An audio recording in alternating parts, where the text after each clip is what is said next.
Dear Lady Love TV.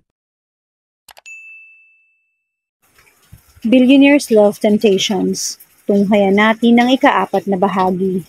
Then, hindi ka ba nagdududa sa intensyon? Sabi ko na nga ba I'm filthy rich. Bakit ako mag-aaksaya ng panahon sa ganitong klaseng bagay?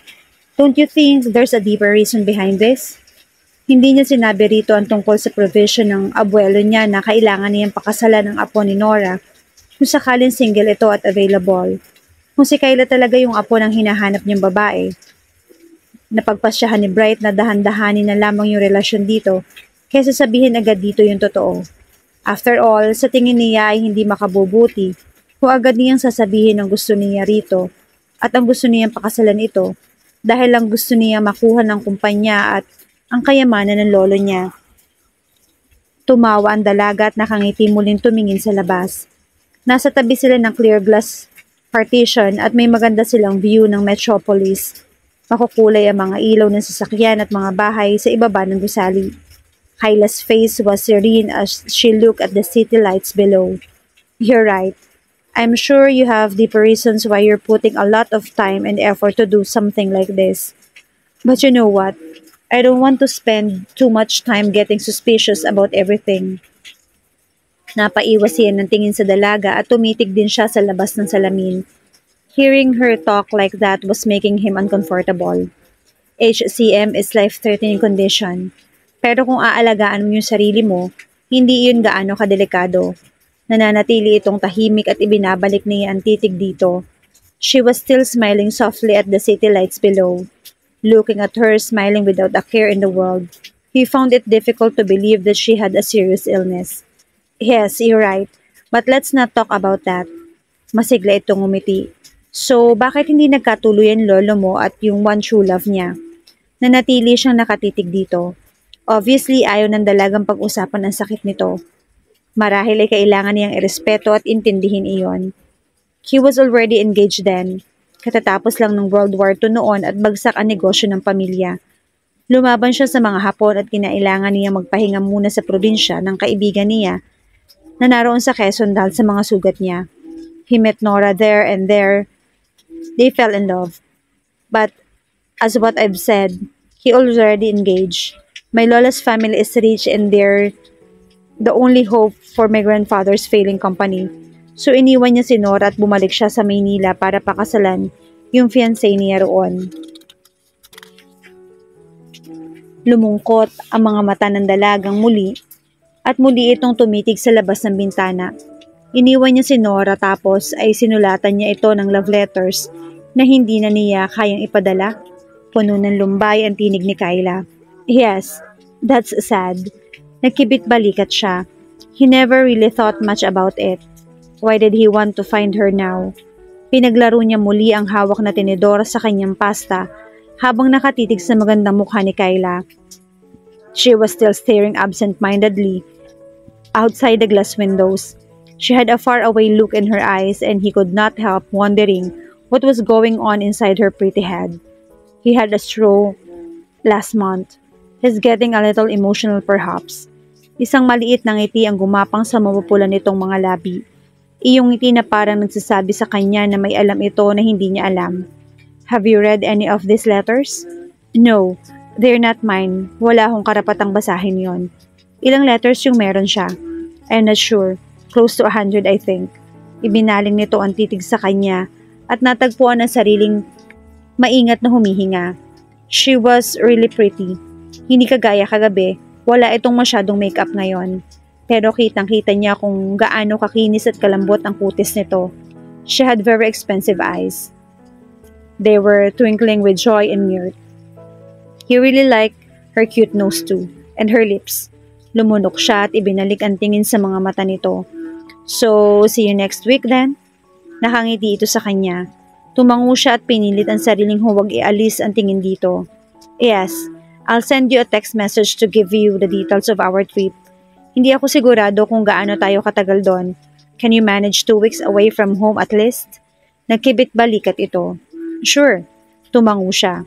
Tapos na silang kumain at tinawag na siya ng waiter para sa bill. Matapos magbayad ay magalang niyang inalalayan ang dalaga sa pagtayo. Pagkatapos ay tinungo na nila ang elevator. Kilala mo ba kung sino yung naka-imbento ng elevator? Tanong nito habang bumababa iyon. What? Kunot niya. The first recorded reference about elevators was by Vitruvius. Sabi niya ang kauna-unahan daw na gumawa ng elevator ay si Archimedes noong 236 BC. Nagkagat-labi si Kyla habang nakatitig sa animated nitong mukha. Tila proud na proud ito sa impormasyong ibinahagi nito. Okay, aniya. Tumawa ito sa ekspresyon niya. I'm weirding you out. I'm sorry. It's a stupid and useless info, I know. Pero minsan parang ang sarap lang magbasa ng kung ano-ano. The world is so huge. Don't you think it's great to know a little about the world every day, no matter how trivial it is? Bumukas ang lift sa parking at hindi siya nito hinintay sumagot. She skipped happily outside the lift. Sinundan siya nito. Trivial stuff, ha? Well, marami rin siyang ganoon. Out of nowhere, he just spoke. Energy can neither be created nor destroyed. It can only be transformed. Tumawa ito at tumitig sa kanya. He just shrugged. Nakangiti itong tumitig sa daan. Law of thermodynamics. Pero hindi ibig sabihin nun pwede na tayong magsayang ng energy, kaya dapat magtipid pa rin tayo ng kuryente. Gulat siyang napatitig dito. Malakas itong tumawa. I know you think I'm an airhead, pero may laman naman yung utak ko kahit papano. He frowned at her. I never thought you're an airhead. He lied. Nagkibit balikat lang ito. Bahagya pa rin nakakunot muli nang nagsalita. Newton's third law of motion states that for every action there is an equal and opposite reaction. Nakangiti itong sumagot. I'd love to see your reaction pag hinamon kitang mag-recite ng trivia maghapon. Sa pagkakataong yun ay hindi rin niya napigilan ng pagngiti. Brass is a mixture and not a compound, he stated. It's correctly classified as an alloy. Malapad na ang ngiti ni Bright nang makarating sila sa kotse nito. You're a nerd, he smiled. Nope. That's high school science and you know it. Marunong lang ako magbasa. Lumapad lalo ang kanyang ngiti. Sa tingin niya ay naging mapanghusga siya sa dalaga pero talagang hindi niya inaasahan ito. Hinawakan nito ang clutch ng pinto ng sasakyan at napatingin siya roon. What happened to your bike? Wika niya. Ang totoo ay medyo nakahinga siya ng maluwag na kotse na ang gamit nito. Mas stable yung 4 na gulong kaysa sa 2 lang. At our house, I let my dad take care of all those things with the police. Hindi ko ginamit kasi umuulan kanina. Binuksan nito ang pinto sa driver's side. Humarap ito sa kanya bago pumasok sa loob.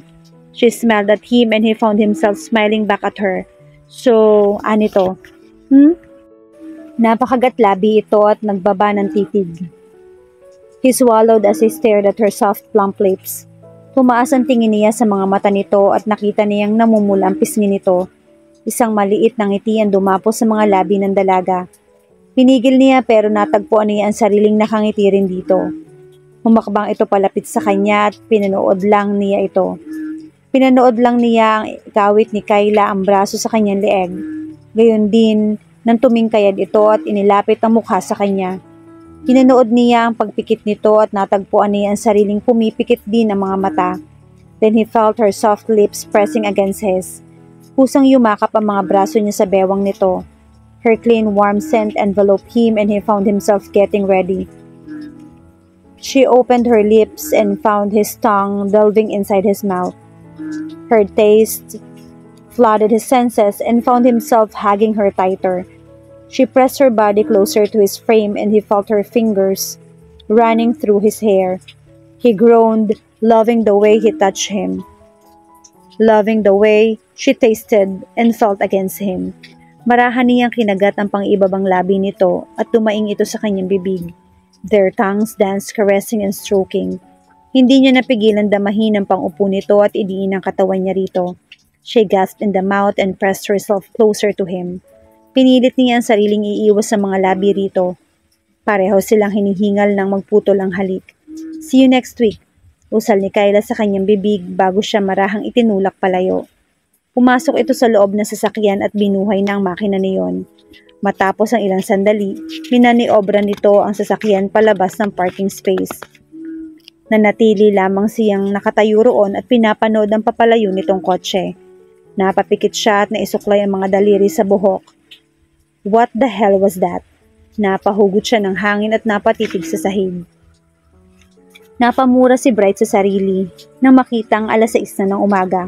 Mabilis siyang tumayo sa swivel chair at hinagilap ang kanyang briefcase. 7:00 ang usapan nila ni Kayla para magkita ng araw na yon. Papunta sila sa Baguio. Hinagilap niya ang car keys at tinungo ang pinto ng study. Sabado ng umaga at wala siyang pasok sa opisina. Pero dahil sa problema sa schedule ng investors nila, kinakailangan niya makipag-video conference sa mga ito kaninang 3:00 na madaling araw. Iminungkahi niyang pataasin ang presyo ng mga bago nilang produkto. Kilala ng lab sa mura pero di kalidad na mga gamot. Noon pa man ay hindi na profit-oriented ang kumpanya ng kanyang lolo. Wala siyang masamang opinyon tungkol doon pero sa tingin niya ay kailangan na nilang mahalan din ng mga produkto para mas mapalawak pa ang serbisyo nila. He was talking with their investors about his new vision for the company. Ngayong 6:00 lang sila natapos. Dinukot niya ang phone sa bulsa para tawagan si Kayla. Sinagot nito iyon sa pangalawang ring. Bright? I'm on my way, pasensya na. I got stuck in a meeting. Tumawa lang ang nasa kabilang linya. You're such a workaholic. Napangiwi lang siya. I'll be at your house in 20 minutes. No, it's okay. Nandito na ako sa parking ng building mo. Bumakas yung lift at lumabas siya mula roon. You're here? Here. Nagangat siya ng tingin at nakita niya itong nakasandal sa kanyang kotse. Ibinaba niya ang phone at hindi niya namalayan ang ngiti sa kanyang mga labi. Kayla was wearing a simple cotton shirt and skinny jeans, but her smile was exceptional. She was like a dose of fresh air and sunshine. Not that I'm complaining, pero bakit ikaw yung pumunta dito? Ako ang susundo dapat sa'yo. Aniya na makalapit dito. I'm too excited to wait. Nakangiting umiling siya rito. Binuksan niya ang trunk at inilagay roon ang bag ng dalaga na inabot niya. Naroon na rin ang bag niya dahil kagabi pa nila inilagay ang mga gamit roon. Inilahad nito ang kamay sa kanya. Napakunot siya. Gusto ba nitong makipag-holding hands? Inilapit niya ang pala dito at tumawa ito. Your car keys, silly. Oh, Aniya. Agad niyang binawi ang kamay. Why do you need it? Alam niyang medyo namumula ang lalaki pero ininignoran niya iyon. You look tired. I bet hindi ka natutulog. I'll drive. Kumunot siya at binuksan ang passenger door para papasukin si Kayla. Pero hindi ito pumasok doon. Matabang niya itong tinitigan. I'm okay, I can drive. Ito naman ang matabang na tumitig sa kanya. You probably can, but I won't let you. Tumingin ka na ba sa salamin? Kamukha mo na si Edward Cullen. You look like a constipated vampire. You're gonna... Don't tell them, okay? Ngumisi si Kayla. He rolled his eyes. I'm serious, Kayla.